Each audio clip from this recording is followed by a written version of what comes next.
In this video, we're going to explore how to write systems from multiple representations, including graphs, tables, and words.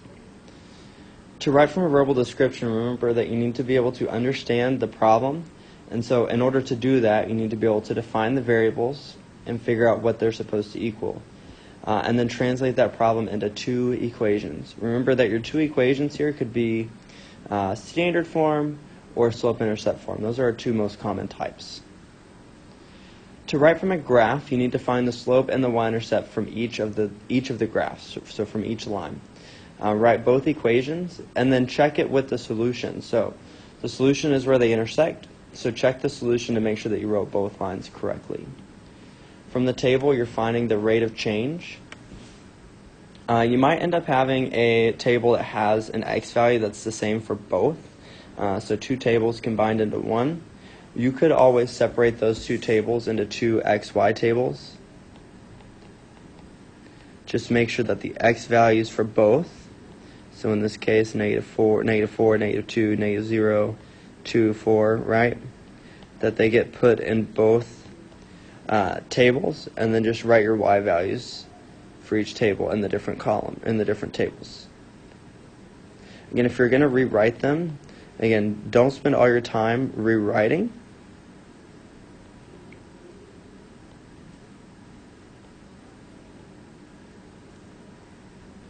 Don't spend all your time rewriting because you want to have time to actually write the equations.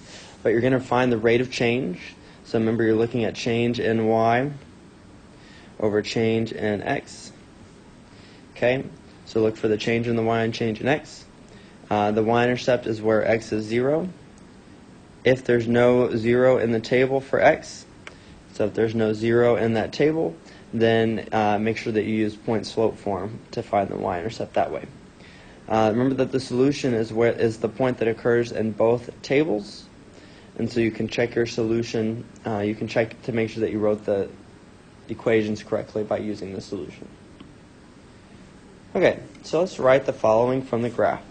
So we're going to write the equations, and once the equation's written in standard form, so I'm going to have to start by writing them in point-slope form because I don't have a clear y-intercept for either graph. So let's start with the green line. So I know my slope if I pick 2 points. So if I pick this point right here and I pick this point right here, the slope for this is going to go up 2 and right 3. So my slope is 2/3. So y minus 2/3 parentheses x minus. Okay, let me figure out what point I want to use. I could use the point 2, I could use the point 5, 4. I'm going to use the point 2, 2. That's the first point that I saw. I'm going to put it in point-slope form so that I can get that y-intercept. Y minus 2 equals 2/3 x minus 4/3. Add 2 on both sides. And actually, here's what I'm going to do before I add 2. I know that I have fractions here. I'm just going to go ahead and get rid of the fractions from the start. That way I don't have to deal with them later on. To get rid of the fractions, multiply by that common denominator. Since both denominators are 3, I can multiply everything by 3. So this would be 3y minus 6 equals 2x minus 4. Now, I'm writing it in standard form, so I don't have to get it perfectly in slope-intercept form. I am going to add the 6 to both sides, though, so that the 3y part is over here. My constants are all on the same side, so -4 plus 6 ends up being plus 2. Again, I'm not going to divide by 3 because I'm changing it into standard. So minus 2x on both sides. This is going to be -2x plus 3y equals to 2. I can't have a negative for a, so 2x minus 3y equals -2. There's my first equation in standard form. So 2x minus 3y equals 2. I also need to get the equation for the blue line. So I'm going to clear off my work over here so that I have room to show it. Again, I'm going to need the slope here. So I know this is a point. I also have another point down here. So this has a slope of -4, +1. So y minus -4 x minus I have the 0.54 that I could use. I have the 0.60. I'm going to use the 0.54. So this would be x minus 5, y minus 4. And then let's change it to slope-intercept form, and then we'll be able to change it to standard form. So if I distribute negative 4 to both, that's going to be negative 4x plus 20 is equal to y minus 4. Add 4 on both sides, add 4 on both sides, that's y equals negative 4x plus 24. So I have it in slope-intercept form, but I need it in standard, so I'm going to add 4 on both sides so that x and y are on the same side. So 4x plus y equals 24. Now I want to check the solution in both of my equations just to make sure that I wrote the equation correctly. So the solution, remember, was 5, 4. That's where they intersect. So if I'm checking the solution, what I should be doing is plugging it in to both of my equations. So if I take my first equation, 2x plus 3y, no, minus 3y. So 2x minus 3y is equal to negative 2. I put in 5 for x. I put in 4 for y. Should get out negative 2. Oh, that's 2. 2 times 5 is 10. Minus 3 times 4, which is 12. And 10 minus 12 is negative 2, so we're good there. For my second one, 4 times 5 plus 4 equals 24. 20 plus 4 equals 24. And I know that that's true, so both of my equations are correct. Here we're writing the equation again in standard form from the tables. So I'm going to need the slope, the rate of change here. So change in y for my first table over change in x. My change in y is minus 1. My change in x is plus 1. So negative 1 over positive 1 is negative 1. So y equals negative x. And then my y-intercept is 2. So plus 2. Changing this to standard form, I'd add x on both sides and get x plus y is equal to 2. For my second table, my change in y is plus 2. My change in x is plus 1.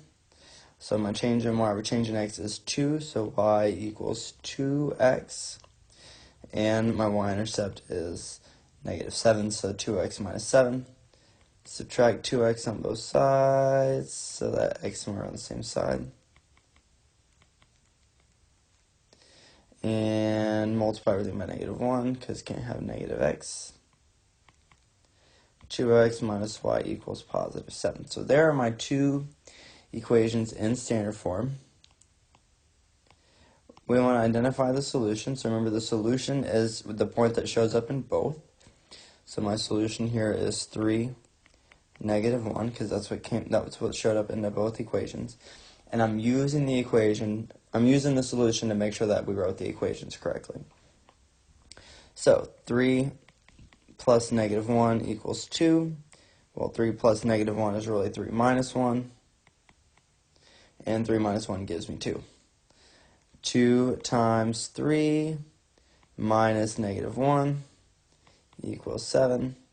Well, that's 6. Minus the negative would change to plus, so 6 plus 1. And 6 plus 1 does equal 7. So again, we know that our equations are correct here.